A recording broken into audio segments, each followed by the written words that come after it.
Δεν θα επεκταθώ στο κατά πόσον το συγκεκριμένο ζήτημα ενέχει επίγοντα χαρακτήρα ή όχι. Νομίζω θα τα πούμε μετέπειτα στην τοποθέτησή μας. Σε κάθε περίπτωση είναι σαφές ότι έχει.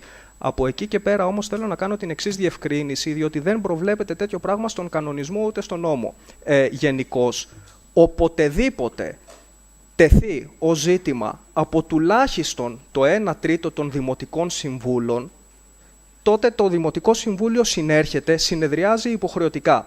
Και τούτο ανεξαρτήτως αν ένα συγκεκριμένο θέμα χαρακτηρίζεται από την πρόεδρο, τον πρόεδρο του Δημοτικού Συμβουλίου ή την πλειοψηφία του σώματος ως επίγον ή έκτακτο.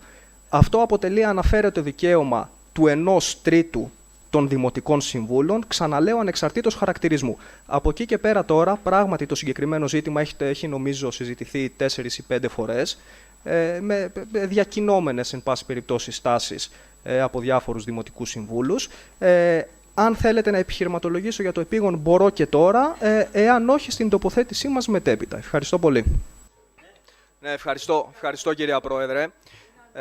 Αγαπητοί συνάδελφοι, εγώ εισαγωγικά θα ήθελα να πω πως τους τελευταίους 3 μήνες με τους οποίους ασχολούμαστε με το συγκεκριμένο ζήτημα, έχουμε ακούσει κατά τη γνώμη μου απίστευτα πράγματα. Παρακαλώ ησυχία στο κοινό πίσω σας. Παρακαλώ πάρα πολύ. Μιλάει ο συνάδελφός μας. Άλλα τα οποία βρίσκουν έρισμα στην πραγματικότητα, άλλα είναι ερμηνείες που ο καθένας ενδεχομένως έχει στο κεφάλι του ή προσπαθεί με κάποια ερμηνεία, εν πάση περιπτώσει, να αποδείξει αυτό το οποίο επιθυμεί. Προσπαθώντας να σκεφτώ το τι θα πω απόψε, κοιτάζοντας κάποιο φίλο εδώ που κάθεται στα έδρανα του κοινού, επειδή το έχει γράψει, θυμήθηκα ένα ποίημα του Αναγνωστάκη. Μας λέει να μάθουμε να λέμε στο παιδί το σκύλο σκύλο, το λύκο λύκο, το σκοτάδι σκοτάδι. Εδώ θα πρέπει στο Δημοτικό Συμβούλιο, από τις τοποθετήσεις που έχω ακούσει, νομικής υπηρεσίας, τεχνικής υπηρεσίας, διοίκησης, δημάρχου, να μάθουμε να λέμε την αναστολή αναστολή και την ανάκληση ανάκληση, συνάδελφοι. Ελπίζω να γίνεται κατανοητό τι εννοώ. Πάμε λίγο τώρα στο ιστορικό για να αντιληφθούμε. Είχαμε πάρει μια απόφαση η οποία έλεγε, κάποιος εκείνο το σχέδιο απόφασης μιλούσε για ανάκληση. Κύριε Παπαδάτο, είχαμε, να λοιπόν, σας διακόψω προτείνει... για μισό δευτερόλεπτο. Ναι. Έχουν σχέση αυτά με το θέμα που έχουμε θέσει σήμερα? Ναι, έχουν, κυρία Πρόεδρε. Θα κρίνετε εσείς τι λέω για το θέμα. Σας παρακαλώ πολύ. Ναι, μπορούμε και να κρίνουμε. Έχουμε δικαίωμα να σας επαναφέρουμε στο θέμα. Ναι, αυτό το άλλο λέω. είναι προδήλωση εκτός. Σας παρακαλώ πολύ. Από εκεί και πέρα, λοιπόν, τώρα, είχαμε αποφασίσει να προβούμε σε λοιπόν γίνεται. Όλα όμορφα ως εδώ. Κάποιες μέρες μετέπειτα, και επειδή συνεργαζόμαστε με την Πολεοδόμο, την αρχιτέκτονα την Κατερίνα, δεν χρειάζεται να πω και το επίθετό της, κατέθεσε ένα τεχνικό υπόμνημα, μια τεχνική έκθεση, η οποία μάλλον έβρισκε σωρία σφαλμάτων τεχνικής φύσης στην συγκεκριμένη άδεια. Πώς είχαν διαφύγει της υπηρεσίας ή της διοίκησης είναι ένα ζήτημα. Δεν θα επισέλθω σε αυτό. Μία μέρα αμέσως μετά, προβαίνει η υπηρεσία από μόνη της, δεν σχετίζεται, αγαπητοί συνάδελφοι, αυτό με απόφαση δημάρχου. Ο δήμαρχος είχε προβεί σε αναστολή. Προβαίνει σε ανάκληση της συγκεκριμένης άδειας. Έρχεται λοιπόν, από ό,τι φαίνεται, και το έχουμε μάθει κάποιες μέρες εκ των προτέρων, μάλλον στη συγκεκριμένη ανάκληση, από αυτά επειδή κανείς δεν έχει δει το έγγραφο, δεν προκύπτει ποιοι είναι οι λόγοι της ανάκλησης. Στα προηγούμενα μάλλον δημοτικά συμβούλια, εδώ οι καλοί συνάδελφοι και με τους οποίους συμφωνώ προφανώς από την νομική υπηρεσία, μας λέγανε, μας επεξηγούσαν ότι η υπηρεσία για να προβεί σε ανάκληση, όχι σε αναστολή, που στην αναστολή αρκεί κανείς να δει ότι ενδεχομένως πιθανολογείται ότι αυτά που λένε οι προσφεύγοντες έχουν βάση, στην ανάκληση χρειάζεται να συντρέχει νόμιμος λόγος για την ανάκληση, δηλαδή να είναι κάτι πασιφανώς παράνομο. Πασιφανώς. Δεν μπορεί η υπηρεσία να έρθει και να πει εξαφανίζω μία άδεια, την ακυρώνω, ως παρακολούθημα μιας αίτησης ακύρωσης που έχουν καταθέσει κάτοικοι και επί της οποίας ο δήμαρχος με βάση ένα συγκεκριμένο άρθρο έβγαλε αναστολή. Αν το έχει κάνει αυτό, σηκώνω τα χέρια ψηλά χωρίς να θέλω να πω κάτι παραπάνω, διότι ενέχει τραγικούς κινδύνους. Πάμε λοιπόν από εδώ και στο εξής. Το συγκεκριμένο Δημοτικό Συμβούλιο το έχει συγκαλέσει η αντιπολίτευση με αποκλειστικό σκοπό να δούμε τι κάνουμε από εδώ και πέρα. Και η απόφαση εδώ προφανώς είναι πολιτική, Και ασφαλώς, αν κάποιος έχει λίγο περισσότερη εξειδίκευση με αυτά τα ζητήματα, είναι μηχανικός, είναι δικηγόρος, μπορεί να εισφέρει και κάποια τεχνοκρατικά χαρακτηριστικά. Εμείς λοιπόν τι κάναμε, κυρία Πρόεδρε, και παρακαλούμε να καταχωρηθεί στα πρακτικά το σχέδιο απόφασης το οποίο σας έχουμε θέσει. Εμείς λοιπόν, κυρία Πρόεδρε, καταθέσαμε και ζητάμε να τεθεί σε ψήφιση από το Σώμα ένα σχέδιο που εκτιμούμε ότι είναι προς όφελος των δημοτών και της πόλης, και μάλιστα στο διαβιβαστικό μας αναφέραμε πως ευελπιστούμε να υπερψηφιστεί από το σύνολο των Δημοτικών Συμβούλων, κατόπιν, ξαναλέω, πάρα πολλής σκέψης και από κοινού εκπώνησης νομικών, τεχνικών, δεν έχει σημασία τώρα. Με απλά λόγια, τι λέμε με βάση αυτό? Θα πρέπει σήμερα ο Δήμος να λάβει πολιτική απόφαση, ούτως ώστε να εκκινήσει τη διαδικασία για τη δέσμευση χρήσης του οικοπαίδου Σισαρονικού. Το Δημοτικό Συμβούλιο δηλαδή να αποφασίσει την σημειακή και όλος εντοπισμένη, είναι στοχευμένη η όρη, συνάδελφοι, που χρησιμοποιώ, και όλος εντοπισμένη τροποποίηση του ρημοτομικού σχεδίου με σκοπό τη μετατόπιση του πεζοδρόμου που ήδη προβλέπεται από το εγκεκριμένο ρημοτομικό, ώστε να ακολουθήσει το ίχνος της περίφραξης του αθλητικού στίβου, ένα ζήτημα το οποίο πρέπει να επιληθεί και νομίζω το αποδέχεται αυτό και η υπηρεσία. Και το δεύτερο, με την τροποποίηση να αποσαφινιστεί πλήρως ότι το συγκεκριμένο οικόπεδο έχει χαρακτηριστεί ως αθλητική εγκατάσταση. Και είναι στοχευμένη ξανά η λέξη που χρησιμοποιώ. Αγαπητοί συνάδελφοι, αυτό που λέμε είναι ότι η προτινόμενη τροποποίηση, ξαναλέω, είναι πολιτική απόφαση, την οποία λαμβάνει το Συμβούλιο και θα την αποστείλει ενδεχομένως στην περιφέρεια μετέπειτα, αν και η περιφέρεια δεν ασκεί κάποιο ουσιαστικό έλεγχο, μόνο έτσι άκρων ορίων. Η προτινόμενη τροποποίηση συμβάλλει στην ευρύτερη, αν θέλετε, πολεοδομική τακτοποίηση του χώρου και στην σχεδίαση. Εξασφαλίζει τη διάνοιξη και υλοποίηση του πεζοδρόμου, ένα ζήτημα που ενδεχομένως θα το βρούμε μπροστά μας, και εσείς, κύριε Δήμαρχε, θα το βρείτε με την χρηματοδότηση για το Χαλικάκι. Αλλά επίσης κατοχυρώνει, αν θέλετε, και την ήδη υφιστάμενη πρόβλεψη για την δημιουργία αθλητικών εγκαταστάσεων σε τμήμα του συγκεκριμένου οικοδομικού τετραγώνου που δεν έχει γίνει. Κύριε Γεωργάκη, έχετε δίκιο. Θα συντομεύσω, απλά επειδή είναι τεχνικό το ζήτημα, με την ανοχή σας 2 λεπτάκια. Εντάξει, εσείς δικηγόροι λέτε και λίγο παραπάνω. Έχετε απόλυτο δίκιο και ζητώ συγγνώμη. Κλείνοντας, λέμε πως η συγκεκριμένη τροποποίηση δεν σχετίζεται με το γενικό πολεοδομικό σχέδιο, αυτό θα έρθει μετέπειτα. Δεν επιφέρει κάποιο άλλο ζήτημα πέρα επίλυσης ήδη διαμορφωθήσας κατάστασης που έχει δημιουργήσει προβλήματα. Δεν εισφέρει κάτι καινούριο, διότι ήδη υφίσταται πρόβλεψη στο ρημοτομικό για αθλητικές εγκαταστάσεις, η οποία δεν έχει υλοποιηθεί, και η τροποποίηση διευκρινίζει απλά την υφιστάμενη πρόβλεψη και σε κάθε περίπτωση είναι προς το συμφέρον της πόλης. Τούτο μάλιστα, και αν θέλετε, επειδή υπόθηκε ότι θα πρέπει να το δει και η υπηρεσία, μα η ίδια υπηρεσία στην πολεοδομική μελέτη που έχει καταρτιστεί στο πλαίσιο του τοπικού πολεοδομικού σχεδίου, συμμετέχει κυρία Καλαβριτινού στην υπηρεσία αυτή, έχει αποδεχθεί γραπτός ότι υπάρχει έλλειψη αθλητικών εγκαταστάσεων. Κλείνοντας λοιπόν, εμείς το θέτουμε αυτό σε ψηφοφορία και λέμε ότι θα πρέπει επίσης να αποτυπωθεί και στο τοπικό πολεοδομικό σχέδιο, διότι μόνο έτσι θα διασφαλιστεί το συμφέρον της πόλης και των δημοτών. Ευχαριστούμε για την ανοχή σας. Εμείς ευχαριστούμε. Ο κύριος Ραμπατζής. Αγαπητοί συνάδελφοι, όλα νομίζω... Λιγότερα. Αγαπητοί συνάδελφοι, όλα νομίζω εκκινούν από την παραδοχή ή όχι. Μάλλον από την παραδοχή ότι όλοι εδώ συνομονοούμε στο γεγονός ότι δεν θέλουμε να χτιστεί το συγκεκριμένο οικόπεδο, τουλάχιστον ως πολυκατοικία.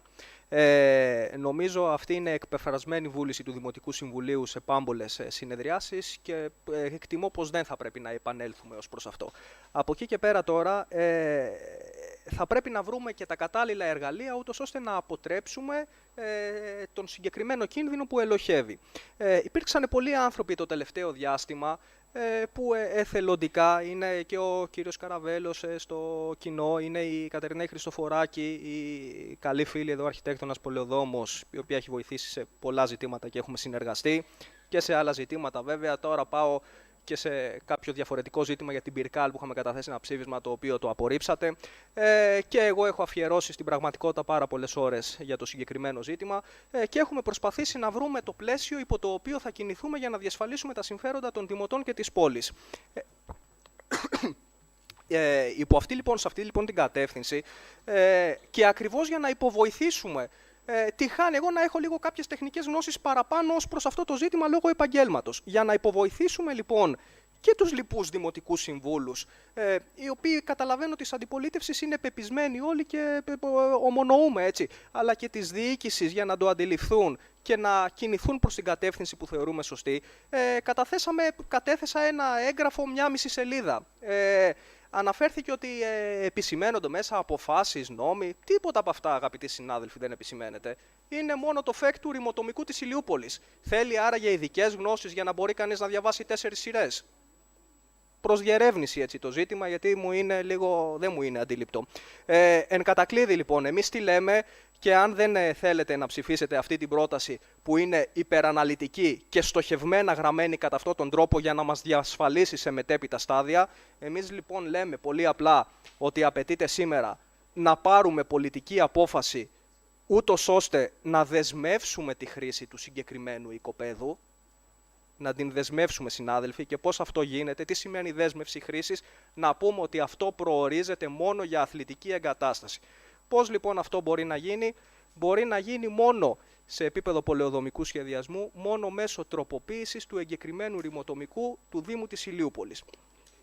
Απαιτείται κάτι ιδιαίτερο? Όχι, αγαπητοί συνάδελφοι, είναι μια πολύ απλή διαδικασία, πολιτική απόφαση που λαμβάνει το Συμβούλιο και λέει ότι αποσαφηνίζουμε ότι το οικόπεδο που βρίσκεται στο συγκεκριμένο οικοδομικό τετράγωνο νυν 54 έχει αθλητική εγκατάσταση. Υπήρχε, αλλά επειδή έχει δημιουργηθεί ένα ζήτημα και υπάρχουν κάποιες αμφιβολίες και ενδεχομένως γύρονται και κάποιες αξιώσεις, λέμε να τροποποιηθεί ακριβώς για να γίνει λεκτικά σαφές ότι είναι αθλητική εγκατάσταση. Από εκεί και πέρα τώρα, αυτό είναι το ένα σκέλος. Το δεύτερο, το οποίο δεν καταλαβαίνω γιατί αρνείστε, γιατί είναι αναγκαίο. Η συγκεκριμένη τροποποίηση επί της ουσίας θα διανοίξει και θα συμβάλλει στην υλοποίηση του πεζοδρόμου που ήδη προβλέπεται από το ρημοτομικό και έχει έρθει εδώ η υπηρεσία πάμπολες φορές και μας έχει πει ότι υπάρχει πρόβλημα. Πρέπει να γίνει αυτό το πράγμα. Αν θυμάστε, συνάδελφοι επικεφαλής, και ο κύριος Ευτελής να το γνωρίζει από την προηγούμενη έτσι, θέση ευθύνης που είχε, είναι ένα ζήτημα που ο Δήμος πρέπει να το κάνει. Αδυνατό λοιπόν να καταλάβω γιατί αρνείστε. Δεν θέλετε να μπούμε σε τεχνικά ζητήματα, ας μην μπούμε. Πολιτική λοιπόν απόφαση σήμερα με το εξής λεκτικό. Μόνο εκκίνηση διαδικασίας δέσμευσης χρήσης του οικοπαίδου. Έχετε ξεπεράσει το χρόνο σας, κύριε μέσω Παπαδάτο. τροποποίησης του εγκεκριμένου ρημοτομικού του Δήμου Ηλιούπολης. Ευχαριστώ πολύ. Κατεύθυνση που αναφέρθηκε και προηγουμένως και νομίζω αναπτύχθηκε από όλες τις τοποθετήσεις των επικεφαλής και των Δημοτικών Συμβούλων εδώ του Σώματος, είναι αναγκαίο σήμερα το Δημοτικό Συμβούλιο να λάβει πολιτική απόφαση. Τροποποίηση του ρημοτομικού έχει προφανώς κάποια ζητήματα τεχνικής φύσης. Εντούτοις, το αν τροποποιείται ή όχι αποτελεί προφανώς ζήτημα πολιτικό. Εμείς λοιπόν τι λέμε και εμένουμε στην αρχική μας πρόταση, όχι βέβαια τόσο εκτεταμένη όσο στο σχέδιο το οποίο έχουμε θέσει, και θέτουμε στο Σώμα προς ψήφιση την ακόλουθη αντιπρόταση με την εξής διατύπωση. Το Δημοτικό Συμβούλιο αποφασίζει την εκκίνηση διαδικασίας δέσμευσης χρήσης του οικοπαίδου επί της οδού Σαρονικού με αριθμό 36 μέσω σημειακής και όλος εντοπισμένης τροποποίησης του εγκεκριμένου ρημοτομικού σχεδίου της Ηλιούπολης με σκοπό την πλήρη αποσαφήνιση του χαρακτηρισμού του εν λόγω οικοπαίδου ως χρήση αθλητική εγκατάσταση. Τελεία. Προς το σκοπό αυτό δίδει την εντολή στην τεχνική υπηρεσία του Δήμου Ηλιούπολης για να φέρει εις πέρα στο ΟΣΑΝΟ. Εδώ έχει εμφυλοχωρήσει ένα λάθος. Επειδή το συγκεκριμένο Δημοτικό Συμβούλιο είναι ειδικό Δημοτικό Συμβούλιο που έχει συγκληθεί υποχρεωτικά κατόπιν αιτήματος 1/3 των Δημοτικών Συμβούλων. Συνεπώς, το θέμα που τίθεται προς ψήφιση και είναι μοναδικό, τίθεται από τους Δημοτικούς Συμβούλους που έχουν ζητήσει τη σύγκλησή του. Ο Δήμαρχος δεν έχει κανένα απολύτως δικαίωμα. Εμείς λοιπόν το 1 τρίτο των Δημοτικών Συμβούλων, οι 14 σύσσωμη αντιπολίτευση, θέτουμε την μοναδική πρόταση σε ψηφοφορία, η οποία έχει ως διατυπώθη από εμένα προηγουμένως. Μισό λεπτό. Ο κύριος Μανταδάκης ήρθε εδώ και μας είπε κάτι το οποίο έχει μια λογική. Εγώ στην πραγματικότητα διαφωνώ απολύτως. Έρχεται και μας λέει ότι το γράμμα του κανονισμού, έτσι στην πραγματικότητα και το νόημά του, είναι ότι θα πρέπει να απολύξουμε σε μια κοινώς διαμορφωθήσα πρόταση. Εδώ από την συζήτηση έχει διαφανεί ότι δεν υπάρχει αυτό το ζήτημα. Δεν μπορείτε, κυρία Πρόεδρε, εσείς να αποφασίσετε ποια είναι η κοινά διαμορφωμένη, διότι υπάρχουν δύο αντίθετες διαμετρικά προτάσεις. Εσείς, κυρία Κρύβο, μπορεί να έχετε και τρίτη και πέμπτη, συγγνώμη. Εμείς, το αληθές νόημα του κανονισμού, το αληθές νόημα του κανονισμού, κατά τη γνώμη μας, είναι ότι σε περίπτωση που δεν μπορεί να υπάρξει ομοφωνία στη διαμόρφωση της πρότασης ή κάποιο κοινό κείμενο, τότε είναι σαφές ότι αυτό που τίθεται σε ψήφιση είναι αυτό το οποίο θέτουν οι δημοτικοί σύμβουλοι, οι οποίοι έχουν ζητήσει την σύγκληση της σχετικής συνεδρίασης. Για ποιο λόγο είναι αυτό, Από πού βγαίνει αυτή... Κυρία Πρόεδρε, σας παρακαλώ πολύ, προστατεύστε με από τον εαυτό σας. Από εκεί και πέρα, Κύριε Παπαδάτο, σας παρακαλώ πάρα πολύ. Αυτό το οποίο λέμε αυτά είναι τα ότι εφιολογήματα σας παρακαλώ. Είναι αυτονόητο ότι αν δεν υπάρχει τέτοια σύγκληση, τότε προφανώς το 1 τρίτο μπορεί να την θέσει, ιδάλλως αποστερείται του δικαιώματος σύγκλησης συνεδρίασης με θέμα. Το θέμα το οποίο το έχουμε βάλει εμείς και με σαφή τρόπο. Σας παρακαλούμε λοιπόν πολύ, θέστε αυτό που σας λέει όλη η αντιπολίτευση προς ψήφιση και καταψηφίστε το. Τι λέτε, κύριε Παπαδάτο?